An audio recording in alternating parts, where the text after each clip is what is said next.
एक बार पुनः स्वागत है आप सभी विद्यार्थियों का Subhash study centre YouTube channel पर।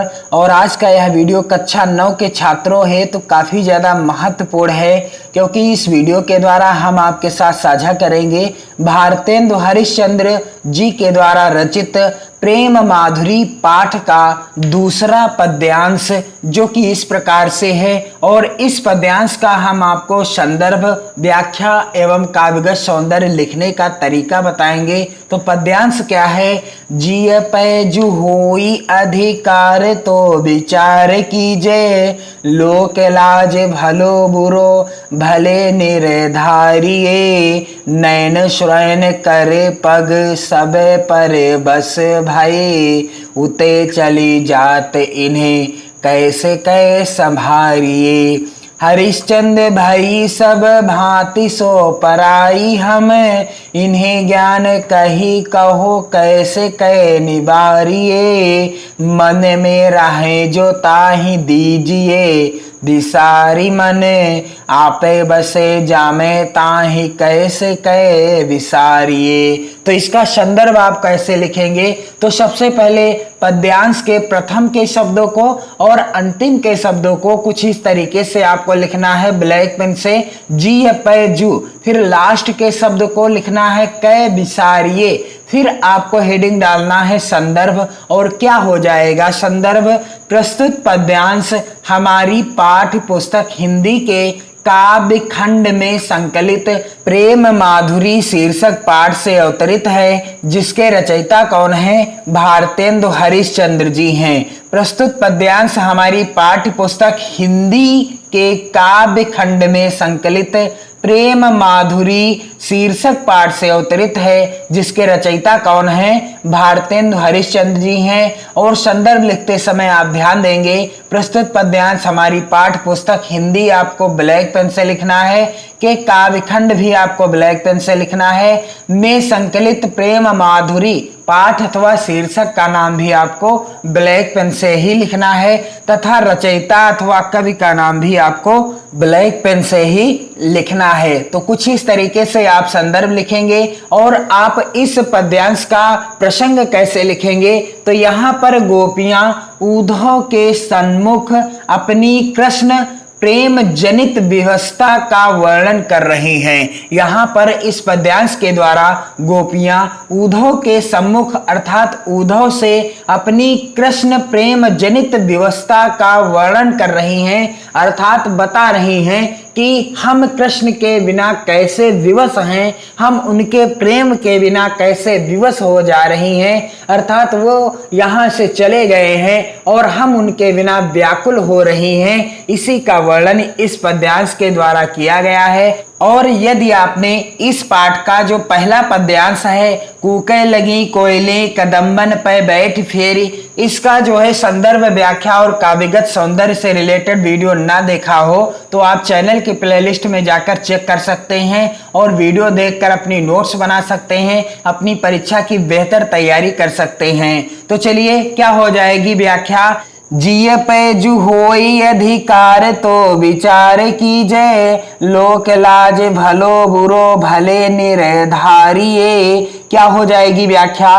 कि गोपियां कहती हैं कि हे उद्धव जी, यदि हमारा अपने मन पर अधिकार हो, जिय पैजु होई अधिकार तो विचार कीजिए, यदि हमारा अपने मन पर अधिकार हो तभी तो हम लोक लाज भलो बुरो भले निर्धारिये, तभी तो हम क्या कर सकती हैं? लज्जा तथा अच्छे बुरे का निर्धारण कर सकती हैं। यदि हमारे हृदय पर या हमारे मन पर हमारा अधिकार हो तभी तो हम लोक लाज और भले बुरे का निर्धारण कर सकती हैं। नैन स्वयं करे पगे सबे पर बसे भय, उते चली जात इन्हें कैसे कै संभारिये। क्या हो जाएगी व्याख्या? कि पर हमारे नेत्र, लेकिन हमारे जो नेत्र हैं और कान, हाथ पैर सभी तो परवश हो चुके हैं, नयन स्वयं कर पग सब पर बस भय, अर्थात हमारे नेत्र, हमारे कान, हमारे हाथ, हमारे पग अर्थात हमारे पैर सभी क्या हो गए हैं, परवश हो चुके हैं। उते चली जात इन्हें कैसे कै संभारिए, और ये भगवान श्री कृष्ण की ओर बार बार आकर्षित होते चले जाते हैं। और हरिश्चंद्र भाई सब भांति सो पराई हम, इन्हें ज्ञान कही कहो कैसे कै निबारिए। गोपियां उद्धव जी से कहती हैं कि हम तो सब प्रकार से परवश हो चुकी हैं। हरिश्चंद्र भाई सब भांति सो पराई हम, अर्थात हम तो सब प्रकार से परवश अर्थात भगवान श्री कृष्ण के वश में हो गई हैं। और इन्हें ज्ञान कही कहो कैसे कै निबारिए, और अब हमें ज्ञान का उपदेश देकर आप कृष्ण से विमुख कैसे कर पाएंगे। अर्थात आप चाहे जितना भी ज्ञान दें, हमें ब्रह्म ज्ञान दें, चाहे जितना भी किसी अन्य देवी या देवता की उपासना करने के लिए कहें, पर हम तो अब भगवान श्री कृष्ण के वश में हो गई हैं और हम पर आपके ज्ञान का कोई असर नहीं होने वाला। मन में रहे जो ताहि दीजिए विसारी मने, आपे बसे जामे ताहि कैसे कै विसारिए। क्या कहती हैं गोपियां उद्धव जी से कि मन में रहें जो ताहि दीजिए विसारी मन, अर्थात जो मन में बसा हो उसे तो भुलाया भी जा सकता है। जो मन में बसा हो, मन में रहें जो ताहि दीजिए विसारी मन, जो मन में बसा हो उसे तो भुलाया भी जा सकता है, परंतु आपे बसे जामे ताहि कैसे कै विसारिए। परंतु स्वयं मन जिसमें बसा हो उसे कैसे भुलाया जा सकता है। कहने का तात्पर्य है जिसे मन में बसा लिया जाए उसे तो भुलाया जा सकता है, लेकिन जिसमें हमारा मन बस गया हो उसे हम कैसे भुला सकते हैं। बड़ी ही अच्छी बात कहती हैं गोपियां, उद्धव जी को बड़ा ही अच्छा जवाब देती हैं। तो इसकी सरल व्याख्या आप कैसे लिखेंगे। जिय पैजु होई अधिकार तो विचार कीजे, लोक लाज भलो बुरो भले निर्धारिये।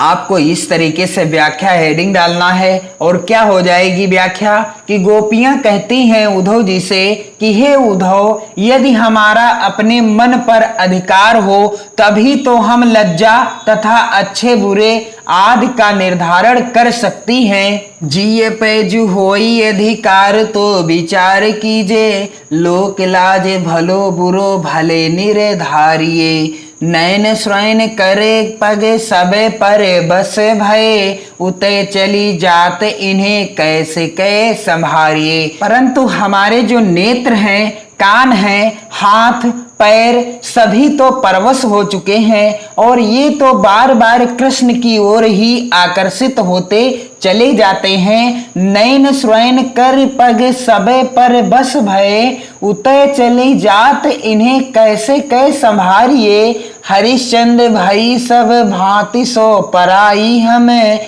इन्हें ज्ञान कही कहो कैसे कै निबारिये।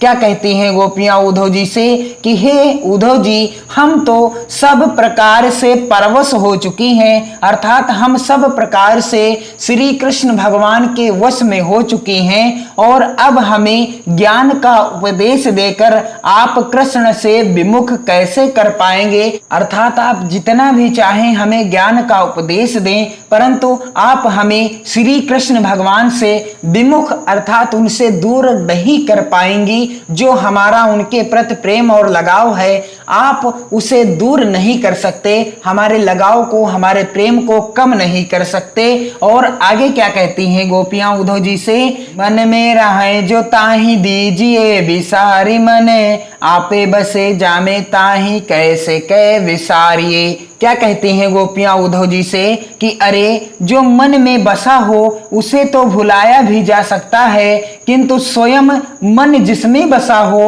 उसे कैसे भुलाया जा सकता है। मन में रहें जो ताहि दीजिए विसारी मने, आपे बसे जामे ताहि कैसे कै विसारिए। बिल्कुल आसान सी व्याख्या हो जाएगी कि जो मन में बसा हो उसे तो भुलाया भी जा सकता है, किंतु जिसमें स्वयं मन हमारा बस गया हो उसे हम कैसे भुला सकते हैं।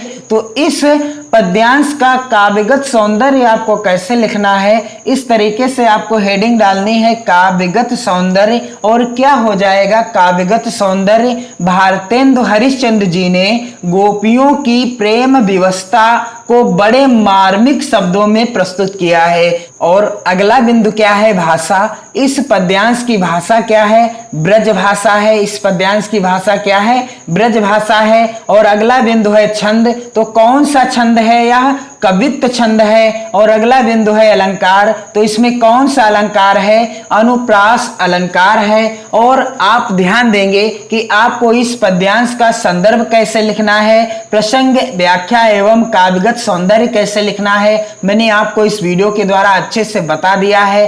कहां पर किस पेन का इस्तेमाल करना है यह भी मैंने आपको बता दिया है। आप स्क्रीनशॉट ले सकते हैं और अपनी नोट्स भी बना सकते हैं। साथ ही आप इस वीडियो को अपने मित्रों में ज्यादा से ज्यादा शेयर करें, वीडियो को लाइक कीजिए और अपने कमेंट्स जरूर करते रहें। पढ़ते रहें, मस्त रहें। जय हिंद।